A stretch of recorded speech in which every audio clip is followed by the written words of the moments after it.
Thank you, Chairperson. We really want to thank the members of this committee who spoke very strongly about the appearance of Paul O'Sullivan. It is disingenuous to even want to include the speaker amongst the people who must be congratulated after her attempt to want to shield Paul O'Sullivan. In between her letter and the appearance of Paul O'Sullivan, nothing significantly happened which came from Speaker's office. Absolutely nothing. So it is not shocking that it comes from those who are actually defending that letter through the social media, writing paragraphs and paragraphs and alleging that people can't read because they think they are better off than other people or ordinary people of this country because they merely occupy a seat in parliament, which they may not occupy in the next election. So we are very happy that through the prayers of members of this committee, who are not part of any conspiracy, who have never benefited from Paul O'Sullivan's shenanigans, who have never benefited from any process that seeks to undermine the criminal justice system, have done the right thing and became loyal to the oath they've taken as members of parliament, that they will serve the people of South Africa and they will protect the integrity and the standing of parliament, which is the primary responsibility of a speaker.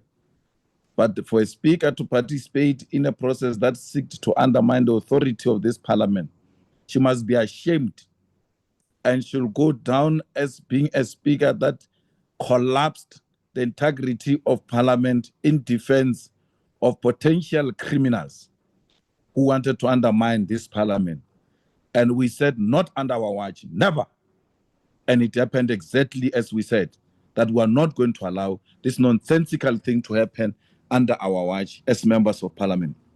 So you must be proud as members of this committee for having not associated with criminality and for being loyal to your own oath of office that you have taken as members of parliament. And shame on those who tried to justify why people who have captured our criminal justice system were refusing and ridiculing and undermining this parliament. That's why Paul O'Sullivan has got the guts to say some members will not ask him questions because he wants to be asked questions by his friends. I had an interview tomorrow with 702 at 10 o'clock with Clement Manyatela. I canceled it. I'm coming there. And there is nothing culturally, Chairperson, which is going to stop me from coming there. I'm coming to attend to a person who has been running this country and running amok in this country. So finally, South Africans should be proud that they still have men and women of integrity in parliament who stands with the truth and nothing else but the truth.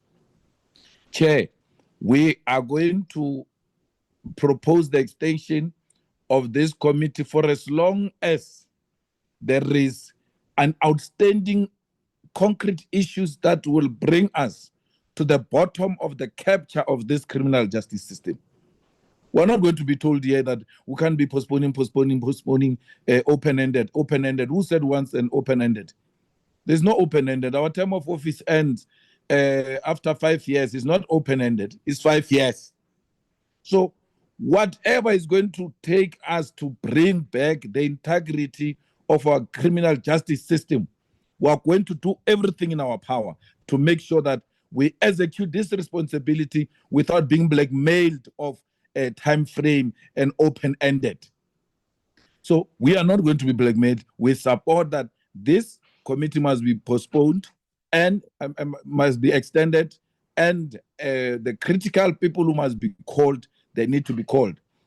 There is no one who's asking for evidence or even prima facie evidence. Honorable Skosana, if you want Judge Luhodi, you put the name down and say, I want Judge Luhodi to appear because of the following issues. Why did he give? Then we debate that. We shouldn't want to mud the whole thing by creating an impression that there are people who want certain people not to appear. If Judge Lodi must appear, we put the name Judge Lodi and motivate. I put General Vuma. I said, we left General Vuma and he played a very critical role, and especially on PPEs. Some members